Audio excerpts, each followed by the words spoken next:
जय श्रीराम. आज श्रीरामचरितमानस भाग 191. रामे चित्तलयः सदा भवतु मे, भो राम मामुद्धर.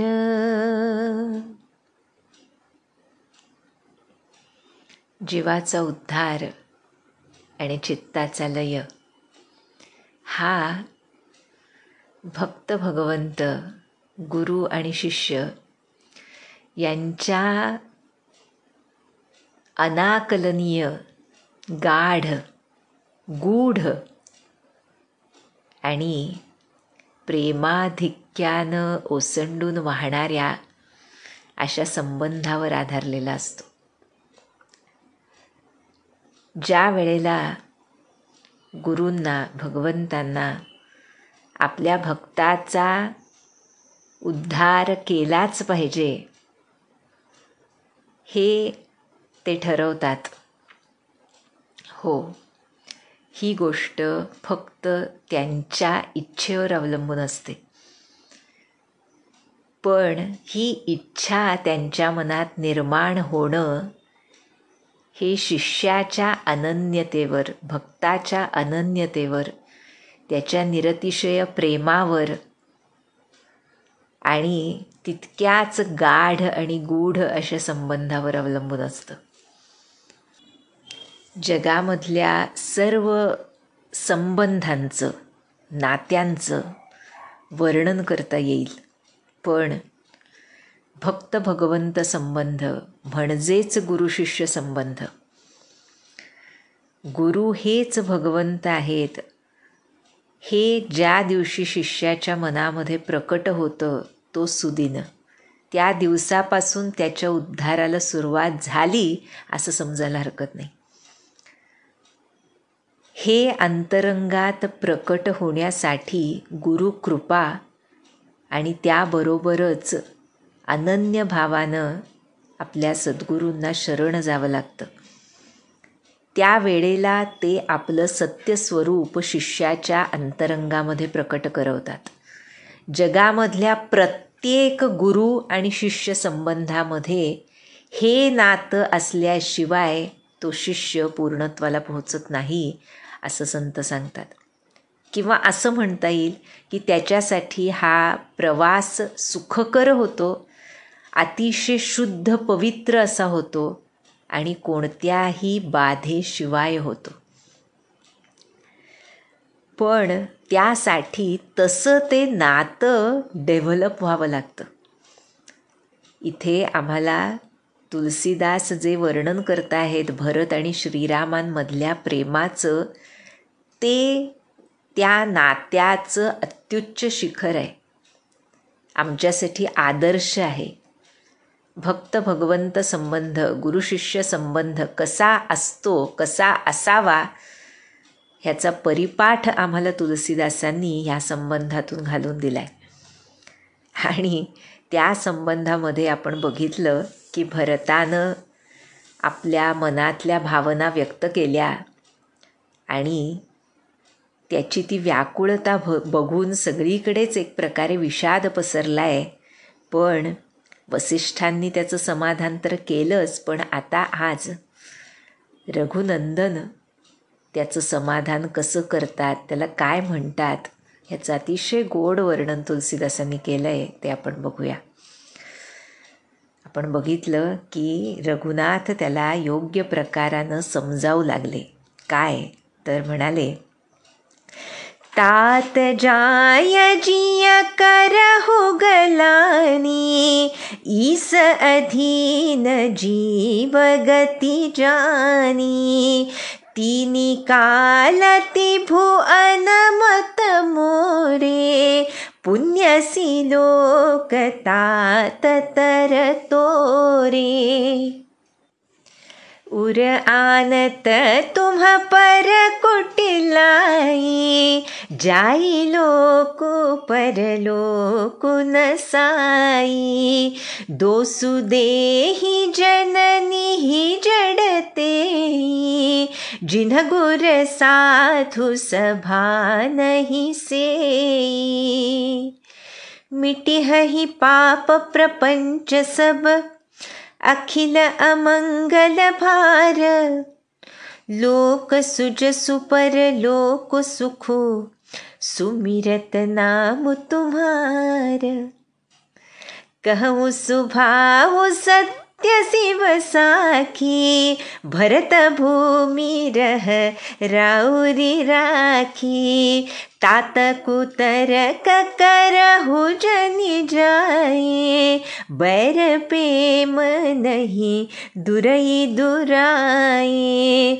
मुनिगण निकट बिहग मृग जाही, बाधक बधिक बिलो की पराही, हित अनहित पशुपति जाना, मानुष तनु गुण ज्ञान निधाना, तात तुम्हि मैं जानऊनी के, करऊँ काह असमंजस जी के, राखे उराय सत्य मोहि त्यागी, तनु परिहरे उपेम पन लागी, तासु बचन मेटत मन सोचू, तेहि ते अधिक तुम्हार संकोचू, तापर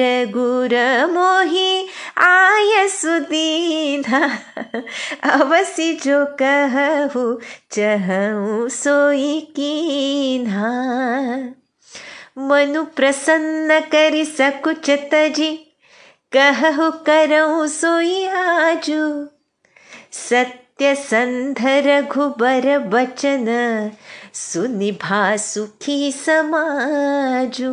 आहा. काय म्हणाले रघुकुल शिरोमणी श्रीराम. तर म्हणतायत, हे भरता, तू विनाकारण खिन्न झालायस, विनाकारण तुझ्या मनामध्ये बोच बाळगूनस. अपराध बोध जो तुझ्या मनामध्ये आहे तो काढून टाक, त्याची गरज नाही. कारण जीवाची गती ईश्वराच्या अधीन आहे हे जाणून घे. दैव जात दुःखे भरता, दोष ना कुणाचा, पराधीन आहे जगती पुत्र मानवाचा. प्रभू श्रीरामांनी हा बोध भरताला केला. आणि आता भरताचं कौतुक करतायत. म्हणाले, भरता सगळ्यांना संबोधून म्हणतायत बरं काय, की माझ्या मते मत मोरे. कशी गंमत आहे पहा. सगळं जग विश्व ज्यांच्या मतावर चालतं नाही का, तो वाटेल तेची करी ऐसा नाही पाहिला, श्री ब्रह्मचैतन्यासारखा नाही पाहिला. असे प्रभू श्रीराम आहेत. आणि ते म्हणतायत माझ्या मतानुसार, म्हणजे त्याच्यावर मतच नाही ना. So take it for sure की मी सांगतोय हे अशा अर्थानं आहे. ते फार गोड आहे पहा. मत मोरे काय तर त्रिकालातीत आणि त्रैलोक्यातले सर्व पुण्यात्मे जे आहेत ते तुझ्याहून खालचेत. म्हणजे तू पुण्यात्म्यांमध्ये अग्रणी आहेस भरता. म्हणून म्हणतायत पुढे की उर आनत तुम पर कुटिलाई, जाई लोक पर लोकू नसाई. जे मनात चुकून सुद्धा तुझ्यावर आरोप करतील त्यांचा इहलोक आणि परलोक दोन्ही नष्ट होतील, दुर्गती होईल त्यांची. पुढे आपल्या आईच्या बाजूनं म्हणतायत बरं. म्हणतायत असे ते मूर्ख लोक आहेत जे कैकई मातेला दोष देत आहेत.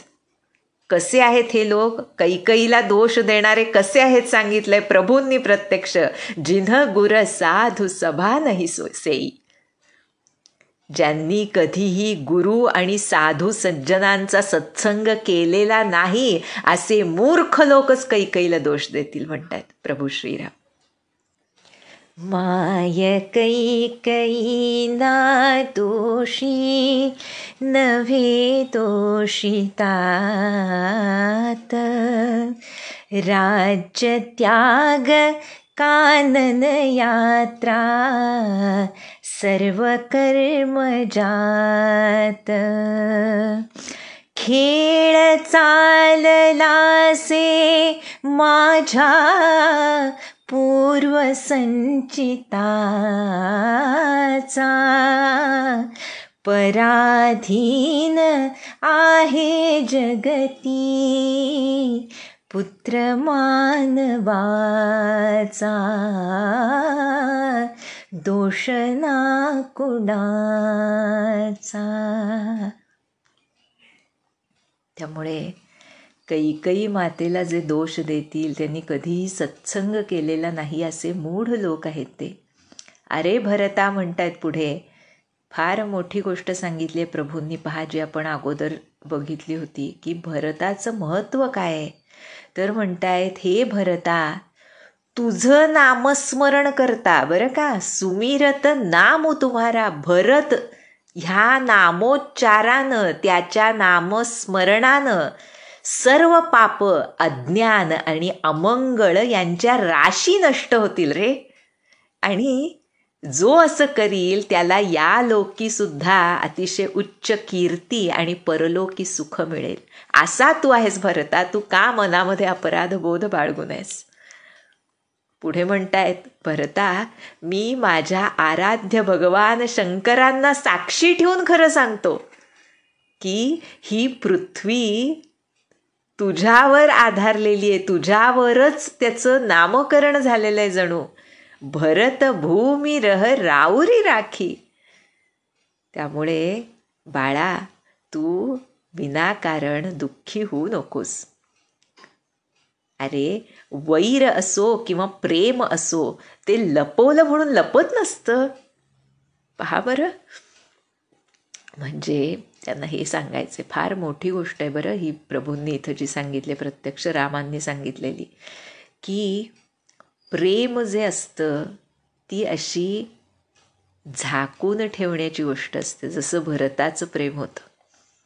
आता इथे त्याला हे सर्व करणं, त्याबद्दल बोलणं क्रमप्राप्त आहे, त्यामुळे तो बोलतोय.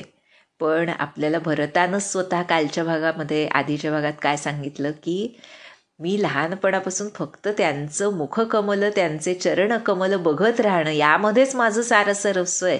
मी कधी त्यांच्या पुढे जास्त बोललोही नाही आजवर.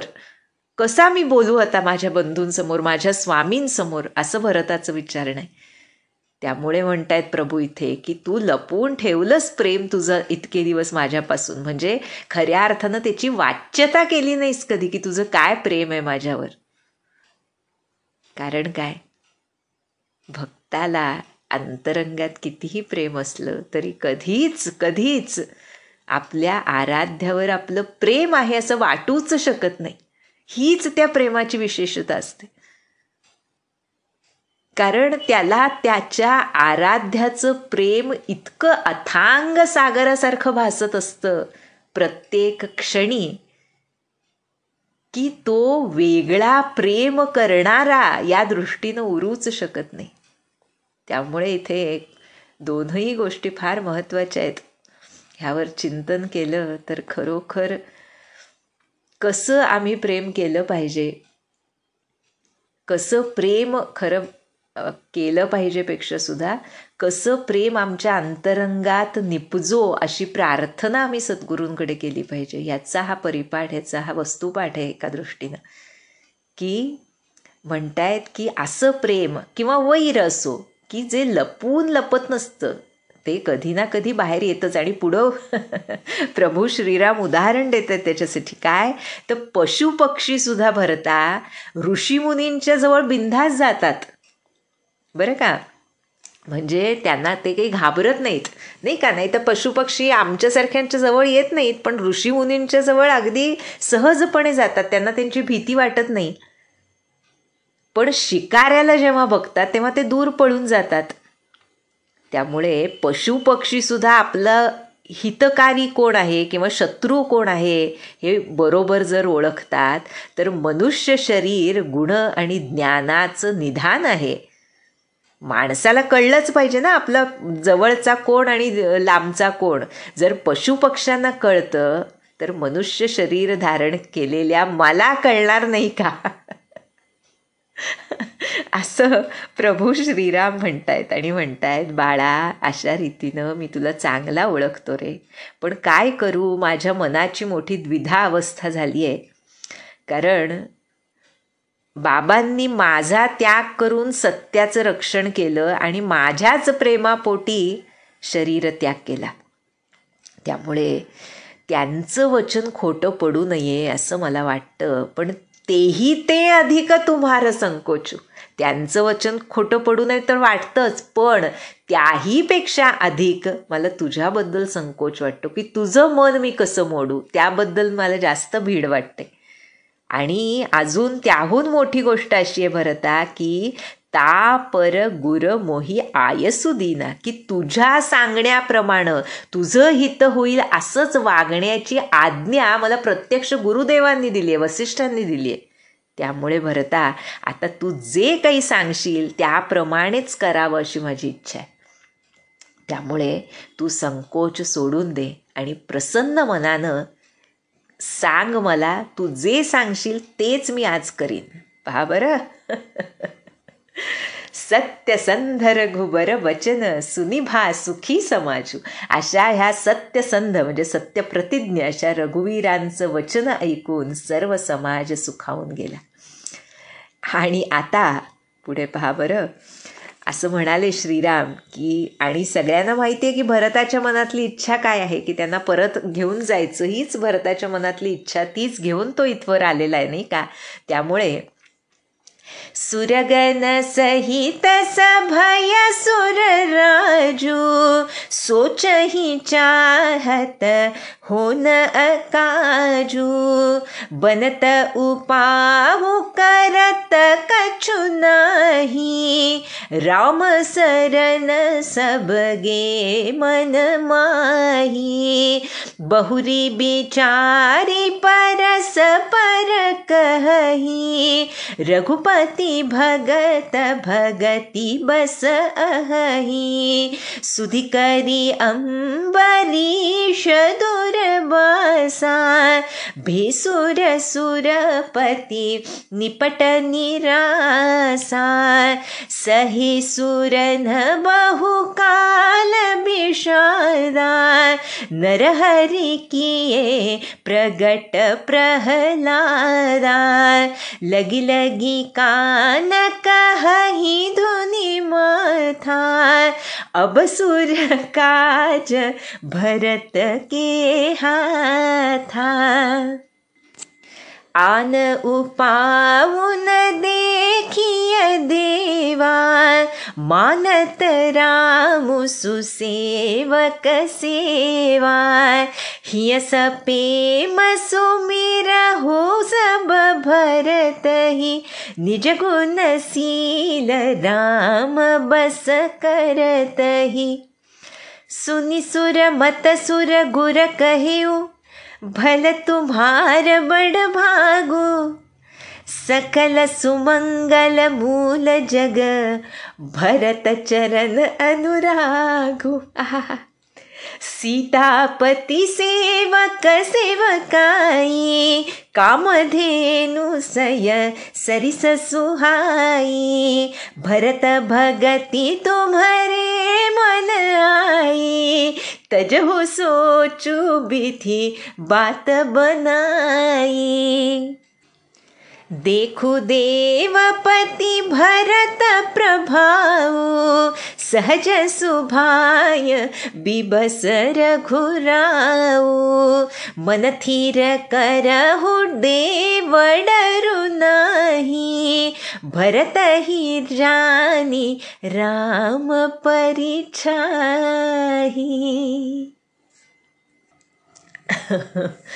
आपण जे सुरुवातीपासून बघतो आहोत की ह्या सर्व प्रसंगावर सगळ्यात प्रमुख डोळा ठेवून, ज्याला आपण वॉच ठेवणं म्हणतो ना, तसं करणारा कोण आहे तर देवराज इंद्र. त्याची घालमेल सुरू आहे की ह्यातून काय निष्पन्न होतं आणि देवांची सुटका होते की नाही रावणाच्या बंदिवासात. त्यामुळे त्याला सतत हेच एक मनामध्ये आहे की आता योजलंय जे कार्य ते बिघडू पाहत आहे. कारण प्रभूंनी सांगितलं की भरत तू जे सांगशील ते मी करणार. त्यामुळे आता पुन्हा देवराज इंद्र घाबरलाय. काही उपाय तर करता येत नाही. तेव्हा पहा बरं, बनत उपाऊ करत कछु नाही, राम सरन सबगे मनमाही. आमच्यासारखी अवस्था आहे त्याची. आमचे महाराज म्हणतात ना की सगळं करून बघतो आणि मग काहीच जमत नाही म्हटल्यानंतर महाराज मी तुम्हाला शरण आहे. तसं इंद्राचं झालं आहे की त्यांनी सगळे उपाय करायचा प्रयत्न केला, काही जमेना. आणि आता हे भरत श्रीरामांचं प्रेम बघून काही त्याचे उपाय थकले आणि त्यामुळे म्हटलंय तो आता मनातल्या मनात श्रीरामांना शरण गेला. बरं का. आणि सर्वच देव आपसात विचार करत म्हणू लागले की पहा बरं, हे सर्व देवसुद्धा सगळं दर्शन करता येणारे असे, म्हणजे अत्यंत उच्च कोटीचे असे हे असतात. हा जो रेल्म आहे, डेमी गॉड्स असं म्हटलं जातं काही ठिकाणी. आपल्याकडे जे 33 कोटी देव सांगितलेत वगैरे, तर त्याच्यामध्ये वेगवेगळे तर्क काढले जातात. पण खरं तो एक तसा एक रेल्म, म्हणजे काय म्हणायचं त्याला, स्तर त्यांचा जो आहे तो उच्चतम स्तर आहे. म्हणजे आपल्याला, आपण मागे सुद्धा बघितलं आहे की स्वर्गामध्ये त्यांचा निवास असतो. तो एक प्लेन ऑफ एक्झिस्टन्स असं म्हणता येईल. तर त्याच्या पलीकडे जायचं असेल तर या देवांच्या स्तराच्या पलीकडे सद्गुरू कृपेनं जावं लागतं. आणि या देवांचाच स्तर अत्यंत पुण्यवान म्हणून ते स्वर्गलोकी, म्हणजे आपण बघितलं प्रत्यक्ष राजा दशरथसुद्धा स्वर्गलोकी त्यांचा निवास झाला असं वर्णन आहे, नाही का. त्यामुळे हे सर्व देव जे आहेत ते असे उच्चतम असे असून सुद्धा त्यांच्या मनामध्ये असा विचार येतोय. पण ते आपल्या म्हणजे मनुष्य योनीच्या अनंत पट उच्च स्तरावरचे आहेत. त्यामुळे आम्ही त्यांच्या पलीकडे जायचं असेल तर कसं, तम रज यांचा तर संबंधच नाही, पण सत्वाच्याही पलीकडे गेलं पाहिजे हे यातून दिसतं. हे सर्व देव जे आहेत ते खरं सत्वगुणी आहेत. त्यामधले हे जे विकार आहेत ते खरोखर त्यांना अनंत काळ बंदिवासात ठेवलं गेलं आहे. त्यामुळे त्या देवगणांच्या हितासाठी इंद्रदेव विचार करतायत. त्यामुळे त्याच्या पलीकडे जायचं, तर म्हणून जे म्हटलंय त्रिगुणातीत अवस्था आमच्या सद्गुरूंची जी असते, त्या अवस्थेप्रत जाण्यासाठी साधन आणि प्रार्थना हा मार्ग सद्गुरू आम्हाला देतात. त्यामुळे सर्वच इथं म्हणतायत की रघुनाथ भक्ताच्या भक्तीला वश असे आहेत. आणि मुख्यतः इथं परत तेच उदाहरण दिलं आहे की अंबरीश आणि दुर्वास, आपण बघितली गोष्ट काही भागांपूर्वी. तर त्यांचं स्मरण झाल्यावर तर अजूनच देव आणि इंद्र निराश झाले, की त्यांना माहिती आहे की भक्ताच्या भक्तीला वश असतातच भगवंत. त्यामुळेच बघा श्रीरामांनी एका वाक्यात सांगितलं, भरता तू जसं सांगशील तसं मी करीन. आणि इथं तेच सांगितलं आहे पुन्हा की सहे सुरन बहुकाल विषादा. बिचाऱ्या सर्व देवांनी फार काळ दुःख भोगलं आहे. तेव्हा मागे सुद्धा ज्यावेळी असं दुःख भोगलं देवांनी, तेव्हा भक्त प्रल्हादानंच नृसिंहाला प्रकट केलं. त्यामुळे आता हे जेव्हा प्रल्हादाचं स्मरण, पहा बरं, भक्त स्मरण, ज्या वेळेला भक्त स्मरण होतं त्याच वेळेला बुद्धी शुद्ध होते. त्यामुळे सर्व देव आता एकमेकांच्या कानात कुजबुजतायत म्हटलंय. आणि आता कहही धुनी माथा, म्हणजे ॲफर्मेटिव्ह डोकी हलवून म्हणतायत की आता यावेळी देवांचं कार्य भरताच्या हातामध्ये आहे. त्यामुळे इंद्रदेव म्हणतायत, हे देवांनो, आता आणखी कोणता उपाय दिसत नाही. श्रीराम मानत राम सुसेवक सेवा. जो आपल्या श्रेष्ठ सेवकाची सेवा मान्य करतो त्याच्यावर श्रीराम फार प्रसन्न होतात. जो कोणी श्रेष्ठ सेवक असतो त्याची सेवा रघुनाथांना आवडते. त्यामुळे गुण आणि शील यांनी ज्यानं श्रीरामांना वश करून घेतलंय त्या भरताचं आता आपण मनात प्रेमानं स्मरण करूया. पहा बरं, भरत स्मरणावर आले इंद्र. केवळ श्रीराम स्मरण करून चाललं नाही, भरताचं स्मरण, त्याचं सुमिरन, त्याला करुणा भाकावी लागतीये. आणि हे बघून देवगुरु बृहस्पती आनंदित झालेत. सुनी सुरमत सुर गुर कहेऊ भल तुम्हार बड भागू सकल सुमंगल मूल जग भरत चरण अनुरागू. फार गोड आहे. पहा, आता हे देवांचं मत ऐकून देवगुरु म्हणतायत की फार चांगला उत्तम विचार केलात. तुमचं भाग्य अत्यंत थोर आहे, कारण भरत चरणाचं प्रेम हे जगामध्ये सर्व मांगल्याचं मूळ आहे. पुढे सांगतायत, सीतापती श्रीरामांच्या दासाचं दास्यत्व, सेवकाची सेवा, ह्याला किती महत्त्व आहे तर शेकडो कामधेनूंप्रमाणे त्याचं महत्त्व आहे. सीतापती सेवक सेवकाई ती हजारो कामधेनूंप्रमाणे सुंदर आहे. आणि आता तुमच्या मनात पहिल्यांदा भरताची भक्ती करावी आलंय, तर आता काळजी सोडा. आता लक्षात घ्या की विधात्यानं सर्व जुळवून आणलंच. ज्यावेळी दासाचं दास्यत्व करायची बुद्धी होते त्यावेळेला भगवंत वश होतात. विधात्यानं सर्व जुळवून आणले. त्यामुळे हे देवराज, आता तुम्ही बघाच भरताचा प्रभाव. रघुनाथ त्याला पूर्णपणे वश झालेले आहेत. आणि घाबरू नका देवांनो, कारण काय तर भरत ही जानी राम परिछाही. भरत हा श्रीरामांच्या सावलीप्रमाणे त्यांचं अनुकरण करणार आहे, त्यांचं अनुगत्य करणार आहे, त्यांना अनुसरणार आहे. त्यामुळे हे लक्षात घ्या आणि मन स्थिर करहू, मन शांत करा. आणि हे सर्व अंतर्यामी श्रीराम जाणतायत. त्यामुळे सुनी सुर गुर सुर सम्मत सोचू अंतर जामी प्रभु ही संकोचू निज सिर भारो भरत जिय जाना करत कोटि विधि उर अनुमाना. देवगुरु बृहस्पती आणि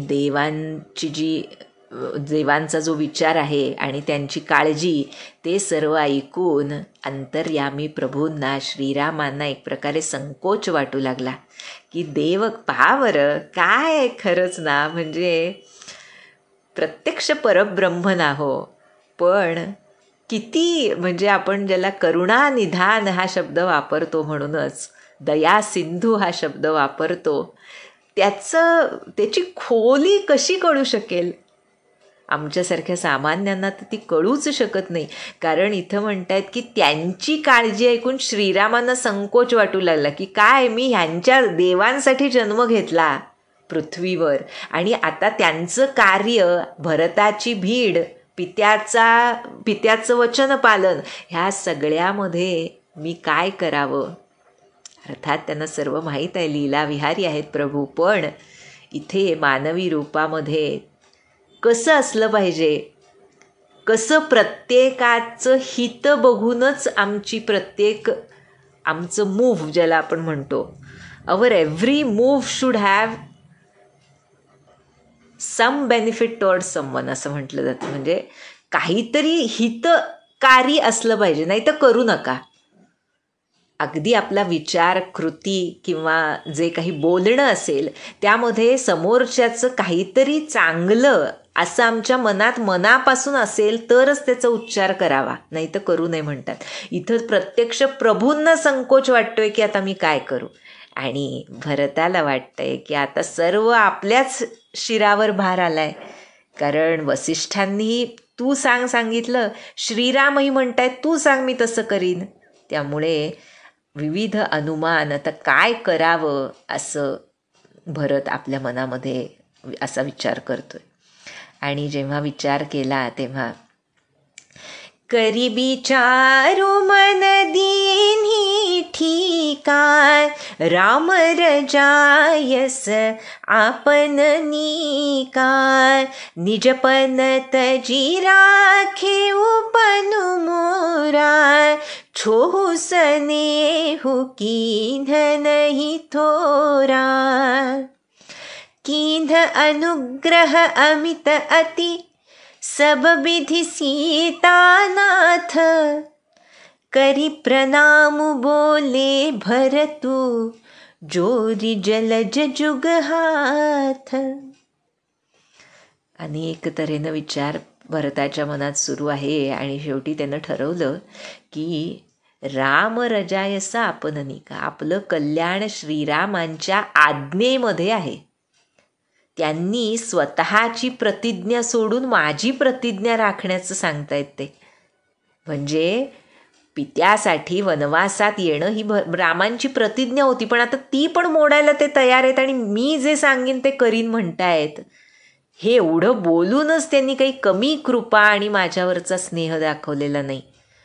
त्यामुळे जानकीनाथांनी सर्व प्रकारानं माझ्यावर अपार कृपा केली आहे हे भरताच्या मनामध्ये आलं. आणि तेव्हा भरत दोन्ही करकमल आपले जोडून जानकीनाथांना प्रणाम करतोय आणि म्हणतोय, कहूँ कहावो का सब स्वामी, कृपा अंबुनिधि अंतर जामी, गुर प्रसन्न साहिब अनुकूला, मिटी मलिन मन कल्पित सूला, अपडर डरे उन सोच समूले, रबिहीन दोसु देव दिसी फूले, मोर अभागो मातु कुटिलाई, विधिगति विषम काल कठिनाई, पाउरोपि सब मिली मोहि घाला, प्रणत पालपन आपन पाला, यह नई रीति न राहुरी होई, लोकहु वेद विदित नहीं कोई, जगु अन भल भल एक गोसाई, कहिय होई भल कासु भलाई, देव देवतरु सरिस स्वभाव, सन्मुख विमुखन काहू ही काऊ, जाई निकट पहिचानि तरु, छाह समनि सब सोच, मागत अभिमत पाव जग, राउ रंकु भल पोच,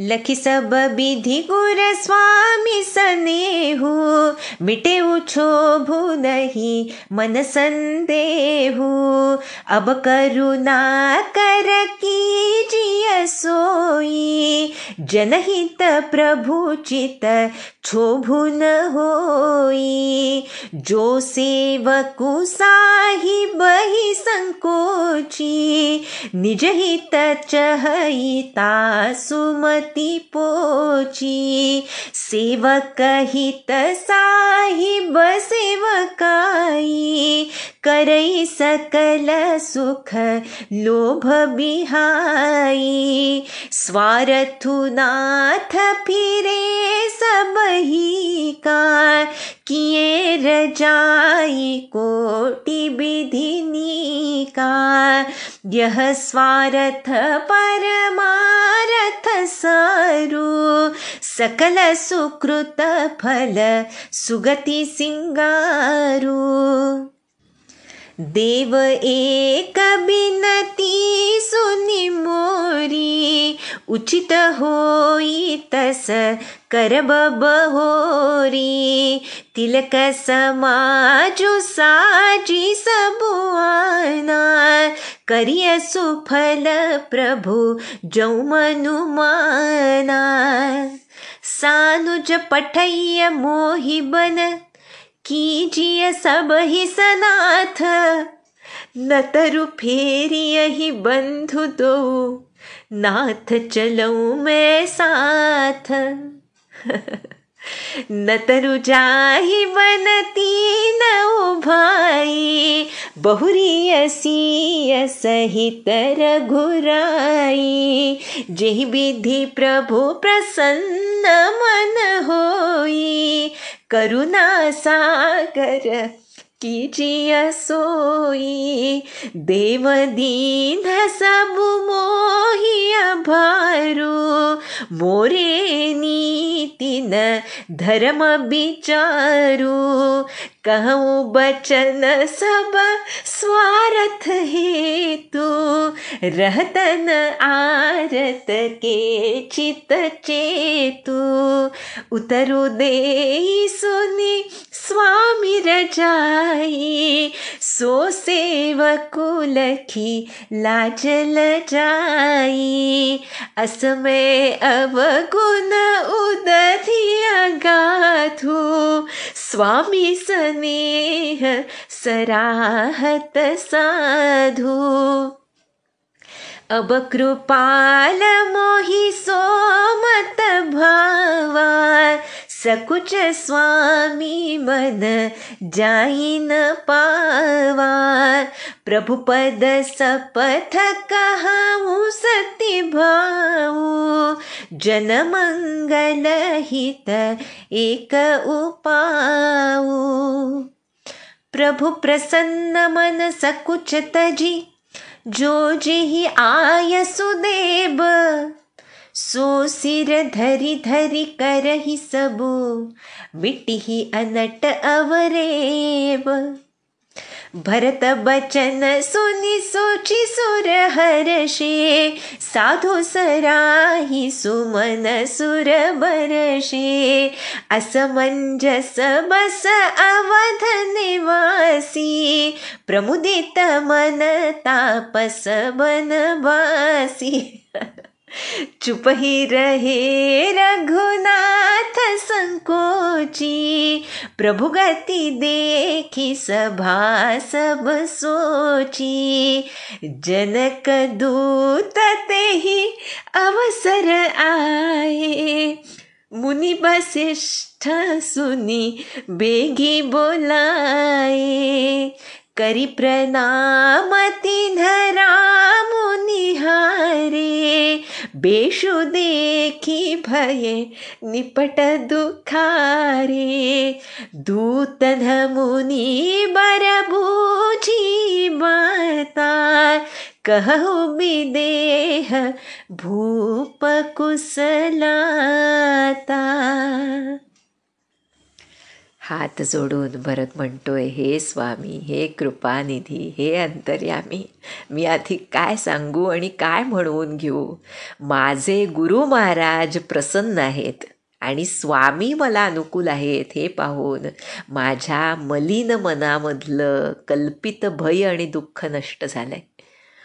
मी उगीच घाबरलो होतो, माझी चिंता निर्मूळ होती, त्याला काही कारणच नव्हतं हे आता लक्षात आलं. त्यामुळे मी दिशा विसरलो.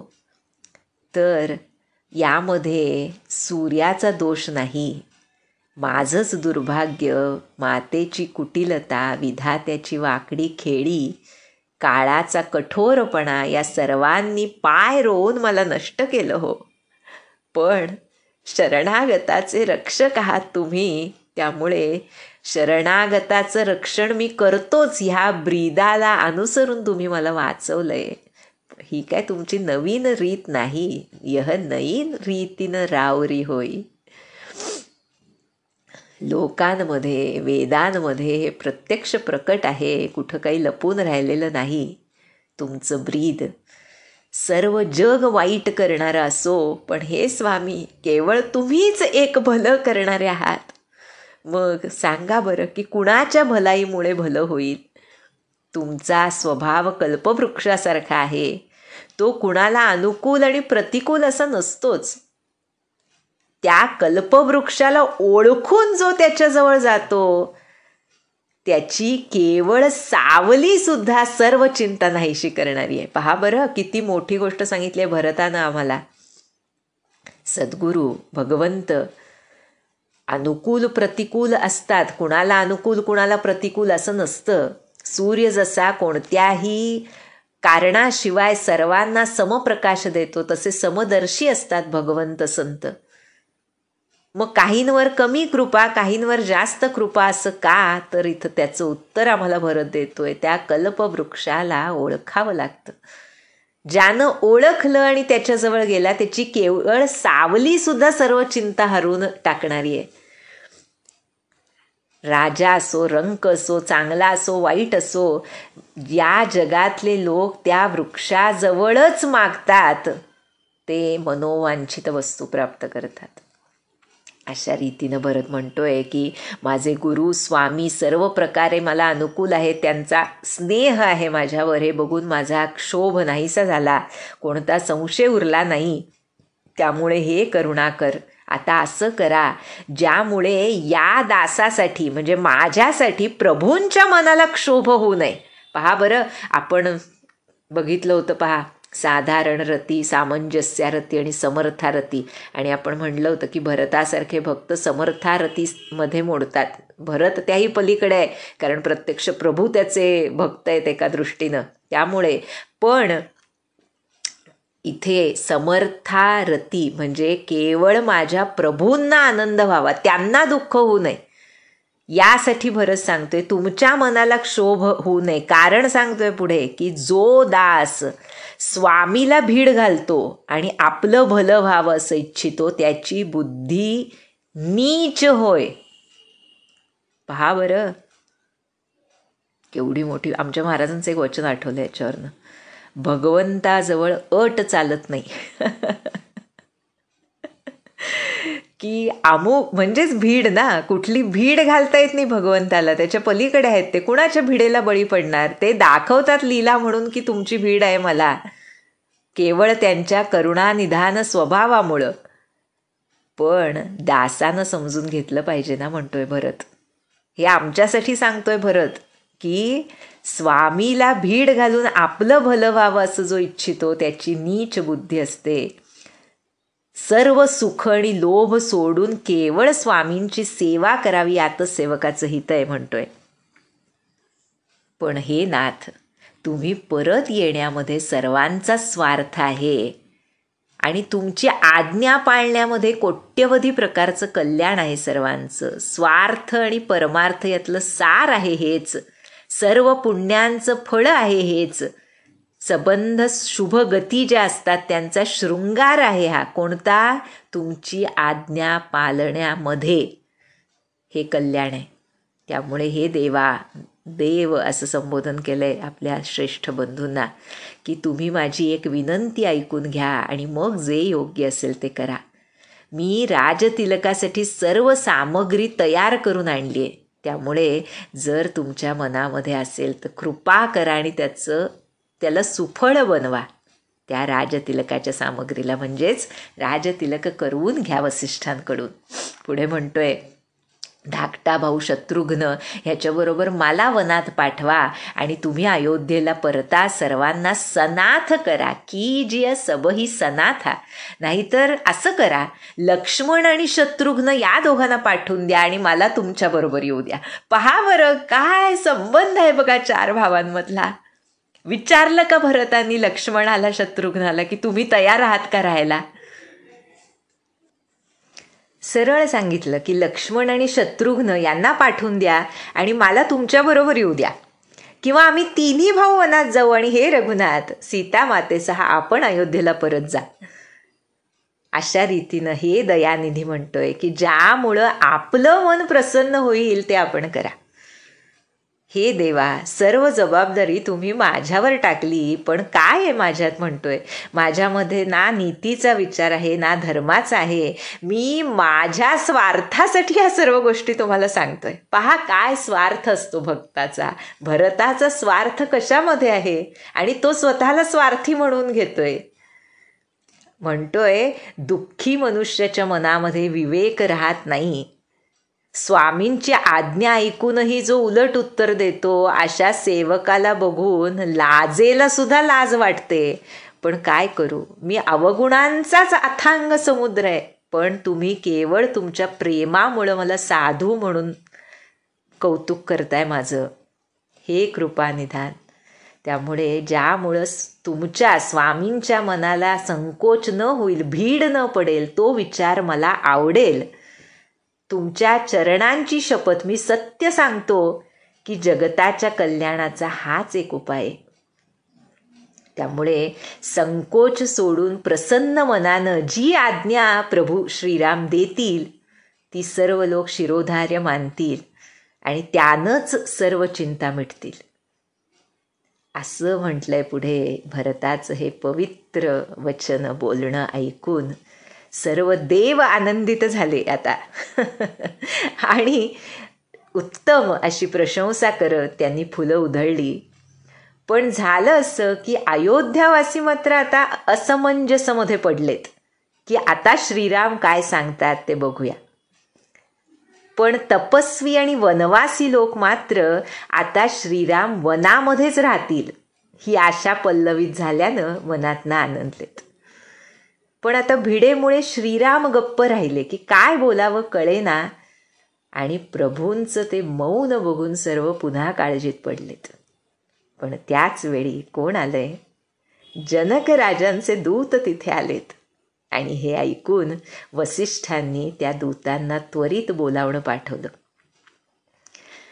ते जनकपुरीचे दूत आलेत. त्यांनी प्रणाम करून श्रीरामचंद्रांना बघितलं. तुलसीदास म्हणतायत, बेशु देखी भये निपट दुखारे. तो मुनिवेश बघून त्यांना दुःख झालं.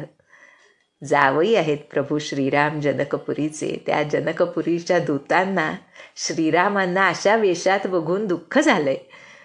पण मुनिश्रेष्ठ वसिष्ठांनी दूतांना म्हटलं की कसे आहेत राजा जनक, सर्व कुशल आहे ना, हे विचारलंय.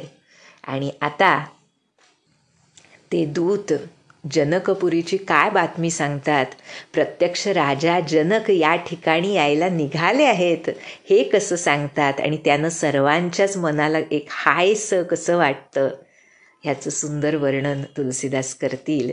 आणि त्यापुढे कथाप्रसंग काय येईल तो देखील आपण पुढच्या भागात बघूया. जानकी जीवनस्मरण. जय जय राम.